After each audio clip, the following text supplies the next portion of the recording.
Au quotidien, comme vous, j'ai parfois des pensées qui n'ont aucun sens. J'ai parfois des pensées qui sont destructrices, des pensées qui sont perverses.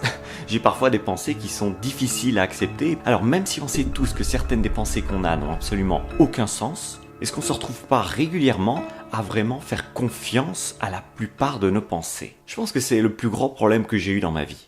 C'est de faire trop confiance à mes pensées. Il y a plein d'occasions durant ma vie, durant les choix que j'ai faits, durant des choix de partenaires, durant des choix d'endroits où je voulais vivre, durant les choix de rencontres que j'ai voulu faire. J'ai trop souvent trop fait confiance à mes pensées. Dans cette vidéo, donc, on va parler de 5 types de pensées qui, quand elles arrivent dans votre tête, vous devez vous en méfier, c'est un signal d'alarme. Ce sera sûrement une pensée qui va vous faire prendre une mauvaise décision. Alors, premier type de pensée, les pensées tout ou rien. Quand on se retrouve dans une situation et qu'on se dit ça va être tout ou rien, ça va être je vais perdre 25 kilos ou alors je vais continuer à m'empiffrer, est-ce qu'il n'y a pas quelque chose d'un petit peu bizarre? Est-ce que la vie c'est blanc ou noir? Ou alors est-ce que la vie c'est pas plutôt des nuances de gris? Quand on se décide à faire quelque chose de grand et qu'on se pose la question, moi je fais tout ou alors je fais rien parce que je suis quelqu'un qui va vraiment à fond ou alors je démarre pas, c'est mon type de personnalité au passage, on va très vite se retrouver dans une situation compliquée.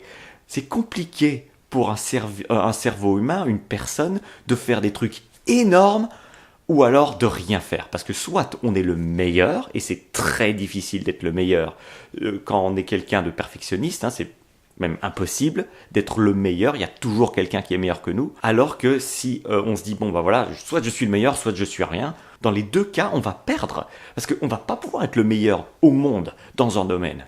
Il y a toujours quelqu'un qui est un peu meilleur que nous. Et si notre autre option c'est de rien faire, on va avoir une basse estime de nous. On va se dire, bon, je fais rien, je suis une merde.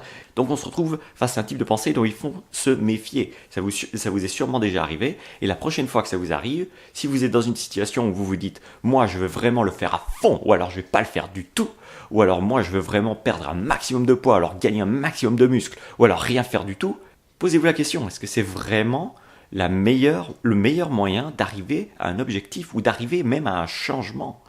Pendant longtemps, je me suis mis des objectifs qui étaient ridicules en termes de prise de muscles. Des objectifs où je me voyais comme un type qui faisait 125 kilos de muscles avec 5% de matière grasse, comme certains bodybuilders que vous voyez parfois à l'écran. Enfin, c'est ridicule. C'est ridicule. Ça m'a découragé avant même de commencer. Alors que si je me dis, moi ce que je veux, c'est prendre 5 kilos de muscles. 5 kilos de muscles. Il y a combien de chances que j'arrive à prendre 5 kilos de muscles comparé à en prendre 85 ?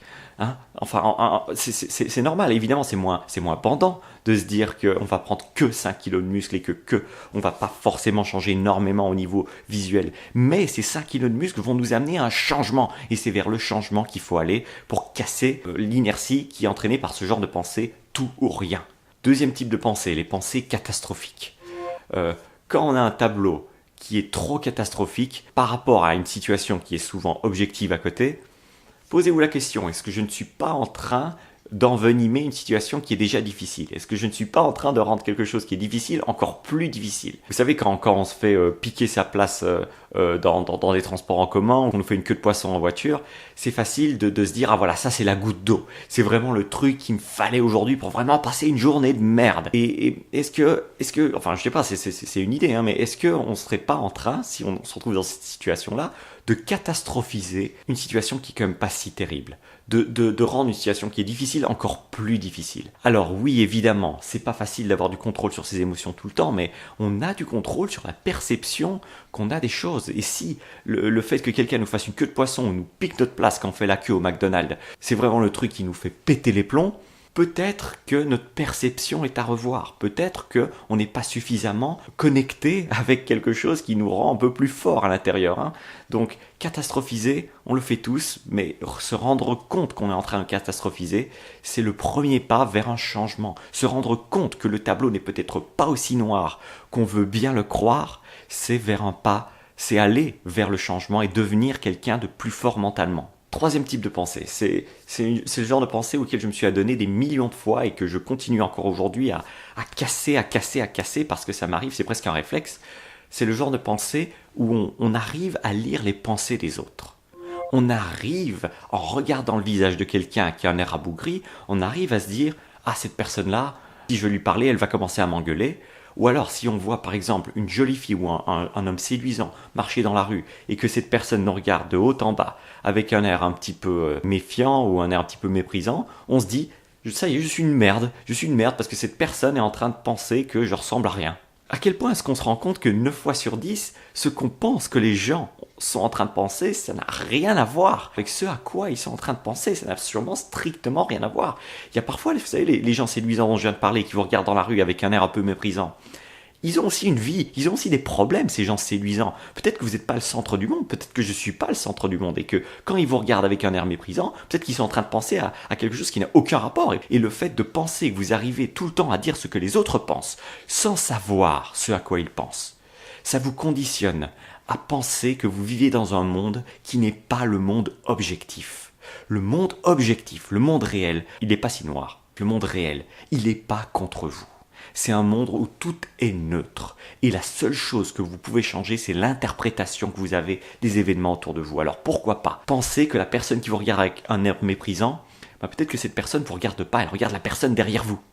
Ça va? C'est important de voir que on n'arrive pas à lire les pensées des autres. On peut déduire certaines choses, parfois, de ce qu'on voit au niveau du langage corporel de quelqu'un, mais on n'arrive pas à lire ses pensées. C'est très important de le savoir. Donc, la prochaine fois que vous avez envie de penser que vous savez ce que quelqu'un d'autre est en train de penser et que vous commencez à vous faire un film dans votre tête, arrêtez net. Arrêtez net. Ce n'est pas la réalité. C'est une vision distordue de ce qui est en train de se passer. Quatrième type de pensée dont il faut vous méfier, les pensées qui sont « j'arrive à prédire le futur ». J'arrive à dire ce qui va se passer dans une situation avant même de l'avoir fait. Je suis Madame Soleil. Vous savez, ce gros délire où si quelqu'un vous dit pourquoi est-ce que tu n'irais pas, par exemple, chanter un karaoké devant tout le monde et que votre cerveau peut-être vous dit ouais, attends, je vais me faire ridiculiser si je monte sur scène et que je chante un karaoké devant une scène de 25 personnes, je vais me faire ridiculiser. Les gens vont me balancer des choux pourris. Prédire le futur. Alors que vous n'avez peut-être aucune habilité à prédire le futur. Enfin, qui peut prédire le futur? À part peut-être le poulpe, là, qui, dans la Coupe du Monde, il arrive à dire quelle équipe de foot gagne. Là, peut-être ce poulpe-là, il y arrive. Mais vous n'êtes pas ce poulpe. Donc, si quelqu'un vous dit monte sur scène et va chanter un karaoké et que vous imaginez monter sur scène et que vous imaginez en train de vous faire ridiculiser devant une scène de 25 personnes, ce n'est pas la réalité. C'est une version distordue de la réalité. Ce n'est pas le futur. C'est peut-être une possibilité, je ne dis pas qu'il y a 0% de chance que vous fassiez ridiculiser, mais c'est une vision distordue. Il y a de grandes chances que non, vous n'allez pas vous faire ridiculiser. Donc arrêtez de vouloir prédire le futur et essayez de faire les choses, plutôt que de vous faire un film dans la tête en vous disant « je sais déjà comment ça va se passer avant même de l'avoir fait ». Le cinquième type de pensée duquel il faut se méfier, c'est les pensées, et ça c'est des pensées très toxiques. C'est le genre de pensée où on se dit « si j'avais fait ça plutôt que ça », j'aurais vécu une tellement meilleure vie. Si j'avais été avec cette personne-là plutôt que cette personne-là, j'aurais été bien plus équilibré. Si j'avais une enfance heureuse plutôt qu'une enfance malheureuse, ma vie aurait été tellement meilleure. Ce genre de pensée est extrêmement toxique. Parce que la plupart du temps, on essaye de changer quelque chose qui ne peut plus être changé.